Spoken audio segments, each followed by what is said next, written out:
What do you think of when you hear The Legend of Zelda? You think of Link, right? Solving puzzles, traveling through Hyrule with sword, bow, and some unfortunate fairy trapped in a jar pleading for their life. You know, adventure! The series has had many iterations, and while Zelda has always been in the title, we're normally playing some version of the classically green-clad hero of insert game here. Link! In the over 20 releases of this franchise, Zelda has never been the playable character herself, usually playing the damsel in distress. Until now. That's right, for the first time, Zelda is the main playable character. You've killed me! Good. Like I said, first time. Introducing Legend of Zelda, Echoes of Wisdom. First time. Zelda has always invoked a sense of adventure for me, and it's nice to see its actual titular character completing the game for once. That's right, Peach isn't the only princess getting her own game this year. In the latest adventure in the series, you play as the titular character herself. Fans have been waiting for this occasion, because other than Smash Bros. And a few other spin-offs, people have been wanting to play as Zelda for years. I know I have, and when the game suddenly got announced in a Nintendo Direct, I've been looking forward to it ever since. But now that the game is out, how does it hold up? Is it truly as wise as it claims to be, or is it simply an echo of a greater game? Let's find out. The game starts off with Link in a dungeon. Boo! False advertising. You start the game as him with tons of hearts, full equipment and everything, as he does what he's known best for, rescuing Zelda and fighting Ganon.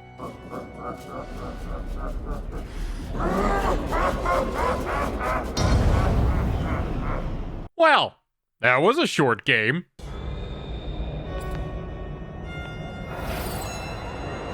That can't be good. A rift appears and swallows the hero of time whole, but right before, Link shoots an arrow, breaking a bit of the crystal Zelda is trapped in. Just enough for her to set herself free. You run out of the temple, barely escaping from the unknown purple on the ground, being guided by a bright yellow light. And then, the game really begins.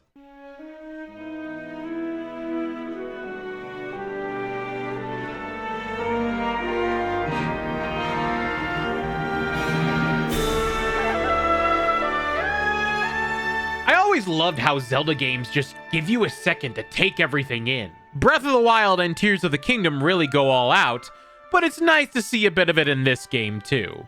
You head to Hyrule Town, seeing the area and castle as well on your way to see the King of Hyrule. Here you learn about dark rifts that have been popping all over the land. The king and his two loyal servants, Minister Left and General Right, are about to execute a plan to stop the rifts when...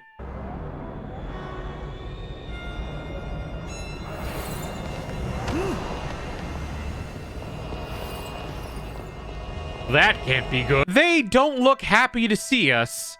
Well, as long as they don't throw us in the dungeon or anything. Yeah, saw that coming. Things look pretty hopeless for Zelda, as the imposter king frames her by telling the whole kingdom she's the one causing the rifts in the first place. There's even talk of her being executed? Oh my god. But just as all seems lost, a hopeful light enters her life. Literally in this case. Try, a light creature-like thing, runs into Zelda and gives her the Echo Staff, which has the power to create copies of objects, or echoes as they're called here. Together, Zelda and Tri must travel the land of Hyrule, helping its citizens and closing the rifts once and for all. As you can see from that somewhat lengthy summary, story is very important with this installment. I mean, it often is in a Zelda game, but unlike Breath of the Wild and Tears of the Kingdom, where the goal is to explore Hyrule in a sandbox-style way with some story elements thrown in, Echoes of Wisdom is very narrative-driven. Not that you don't have options on where to go, you have a variety of different paths you can take and areas to explore. There are some classic locales like Gerudo Valley and Elden Volcano to look forward to. There are some interesting takes on some areas, like instead of just River Zora or Sea Zora, both are featured here. Deku Scrubs make a return too, and they eat cotton candy made of spider webs?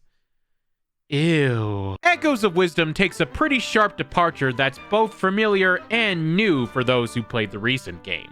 Gone are the picturesque cell shading styles of Breath and Tears, and instead, we have a toy-like chibi style, akin to the Link's Awakening remake. In fact, I think it's made by the same developers. I've always been a fan of this art direction, and it still holds up even these years later. It's not only extremely adorable, but it also fits the tone of the game pretty well.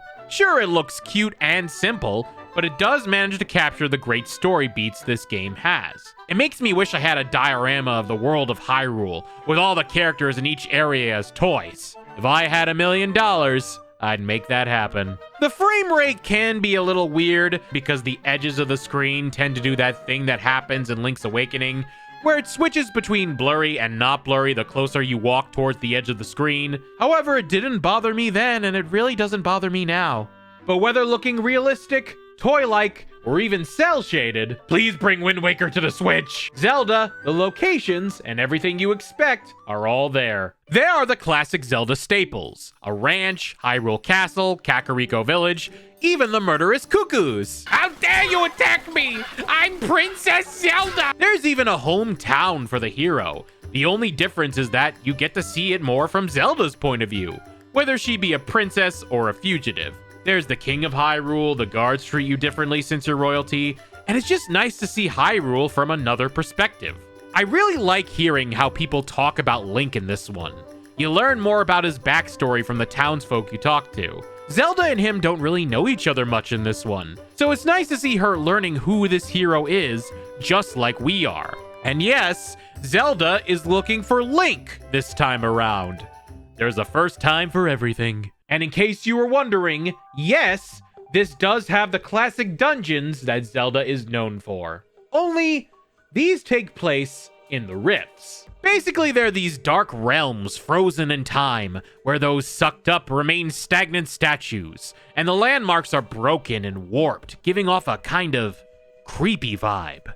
Closing each rift restores Hyrule back to normal, all while rescuing Tri's friends and completing major dungeons. It's a lot of the same stuff you expect from a Zelda game, just with more Zelda. It's been a few years since we had the classic top-down Zelda formula, and it's nice to see its return here, even if it did stump me a couple times. And it certainly did. And unlike Link, who uses his tools to traverse the land and solve puzzles, Zelda and Tri have the power of echoes, where Zelda can wave her staff and copy different objects. You'll know you can copy something if it sparkles and glows yellow.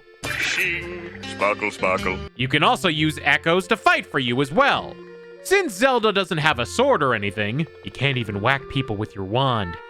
Must be expensive. You just have to defeat them in order to get their essence. I recommend using a rock. Zelda uses rocks to kill. Once she does, their echo will fight for you. This gives her sort of a beast master role, where she commands others to do the fighting for her. It requires a bit more creativity when dealing with enemies. Do you get someone that's strong and bulky, or do you use something that can hit from long ranges? Some enemies are more powerful and or more useful than others, but you can experiment to find out which ones suit your situation better. Using echoes on objects is important too, as there are a fair amount of objects you can just copy, from furniture like pots to foods to fish and carrots, which you actually use to summon your horse. Even the variety of echo enemies you collect can help you get around certain places. So many echoes are just incredibly useful in a variety of ways. But you want to know the most useful echo in the entire game? Literally the one I've used since the beginning until the very end?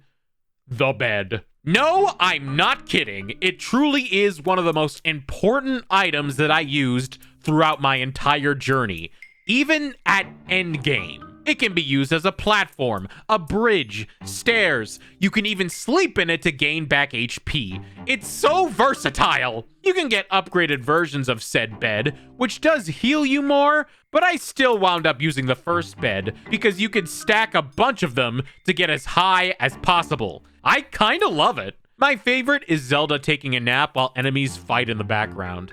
Also, a few other notable echoes are the trampoline, which I use to bounce around places, and the spiders, where you can ride on the walls. Which honestly leads to Bind, another skill you get thanks to Tri, which basically works similar to Ultra Hand in Tears of the Kingdom, but much lighter. You use Try to grab huge rocks or other objects to move them. It comes in handy and I like it a lot, whether it's for moving things out of the way, guiding them to certain locations, or even connecting to things so you follow them as they move. Also, it makes things lighter for Zelda, so that's a plus. She's already carrying this game, that's enough of a load. Echoes, for as fun as they are, kinda have some glaring issues though. For one, the AI is just kinda dumb sometimes. It works most of the time okay, but there are times where the Echo will just stand there for no reason. That, or they'll just get stuck in an attack animation while the enemy is just wailing on them. They'll just stand there at points, taking on the pain until they disappear. Just fight back! Fight back, I say! Other times, you'll use Bind on a spider so you can climb a wall, and it'll just stand there doing absolutely nothing. I'm trying to ride you here. Like I said, the AIs hit or miss sometimes. This can be frustrating when you need to attack certain enemies and collect more echoes. But you do have alternate ways to attack. Kind of. Oh, hey, Link. What's up? Nice to see you here and totally not evil.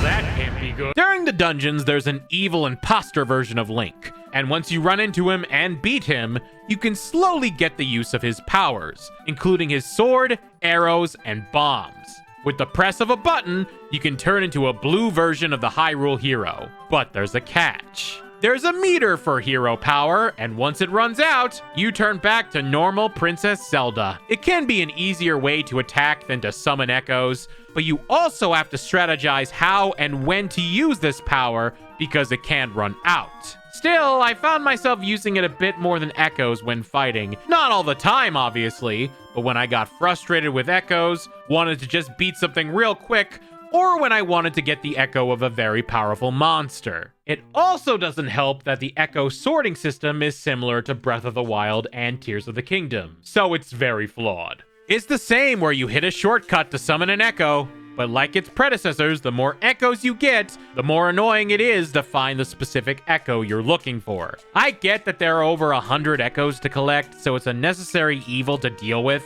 And to be fair, it does sort them into various categories, like last used, last learned, cost, and most used, but it still can be a hassle, and one of my biggest negatives for the game.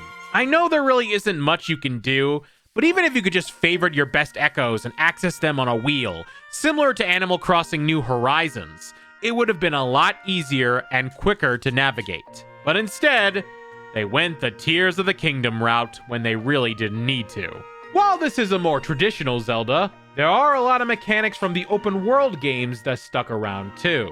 For example, how big the map is and the waypoints. You have the option to explore to your heart's content, and there are waypoints that can automatically teleport you to certain areas. Only you don't have to do a shrine where you may or may not be naked to complete it, like in Breath or Tears. I don't know if Zelda would be comfortable with it. The quests also have a similar look, in that you'll get a main quest, but also have a series of side quests you solve while helping out the various inhabitants you run into. Usually these quests are solved by using your abilities, whether it be showing people a certain echo, using Bind to bring something over, or even fighting something. I found myself getting really addicted to seeking these quests out and completing them. Not only do they help build the world for this version of Hyrule, but they're generally worth doing.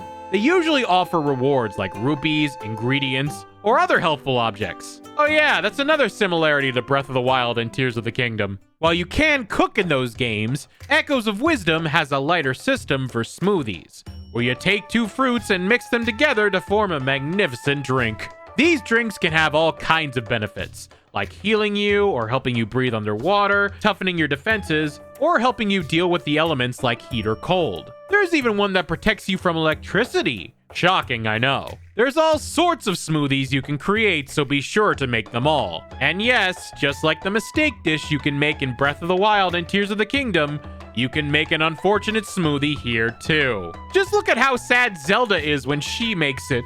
She looks so down because we messed it up. Don't make her upset again. I swear I'll bring out the cuckoos. It's nice to see these become Zelda staples, going from a 3D Zelda to a top-down Zelda. They're awesome mechanics that add to the Zelda formula, and I'm glad they're becoming mainstays for new games. What else does this game have? It has tons of collectibles. There's rupees, of course, for money, and we already talked about the fruits for the smoothies, but you also have the might crystals, which can be used to upgrade your hero gear to do things like deal more damage, or extend the time of your hero meter. You also have Dompe, the Gravekeeper, only he releases his inner inventor, and you have to bring him echoes that inspire him to create these tinker toys he calls automatons. They're made in his studio, aka his house. I can relate. You can use his automatons as special Chimera echoes that have multiple functions and can work as long as you wind them up. They're completely optional, but some can do a lot of damage, be very helpful in combat, and even necessary to complete a few side quests. They can break though, but you can repair them with some rupees if you get too careless. Or you can use monster stones to repair them too. I don't use them too often, but if it saves me a rupee or two, I guess they're okay. Then there's also this stamp guy. He's just a guy who likes stamps, and you can find stamps all around Hyrule after he gives you a stamp card. Collect as many stamps as possible to get items in return. That's really all there is to it, but it's there. Dude likes stamps, don't judge him, we all have hobbies. And finally, a princess truly needs to accessorize, and you can change your outfits in this game too. Your options are limited, but there are a variety that you can not only collect in-game, but also from using Amiibo. You can find all you need to in the game itself, but if you have the Zelda figurines, you can get a bonus if you redeem a certain amount a day. My favorite is the cat outfit that lets you actually talk to cats in-game. Ha! Mario isn't the only one wearing a cat outfit this time. Meow. I also like the music in this game, as it really gives off a great sense of adventure. It has the classic tunes we know and love remixed, and even played with some more modern themes and instruments. It was really nice to get lost in the music in this game, and in the game in general, and I really enjoyed my time with it until the very end. To say the least, The Legend of Zelda: Echoes of Wisdom is a must-have for fans of Zelda, whether it be a fan of the franchise or the character herself. For the first adventure where you play as the princess... I said ignore that one! I am really happy with how they handled it. It does a lot to show it stays with the series' overall vibes, while also varying up the gameplay to make it something of its own. The environment, the mechanic idea, the main quests and side quests, and gameplay are all wonderful.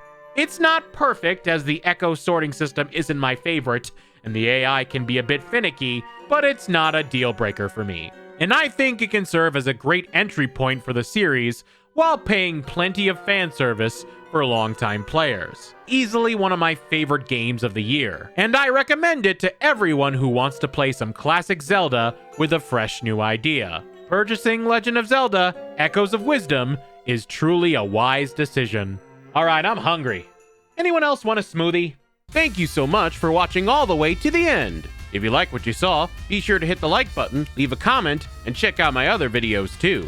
Special thanks to everyone who helped me out with the video. I couldn't have done it without all of you. Also an extra special thanks to my Patreon patrons, including Mantelferox and Savacom. If you'd like to join the Patreon, the link is in the description below, along with my Twitch and Instagram. Thank you so much for watching, and I'll see you all in the next video. Have a good night.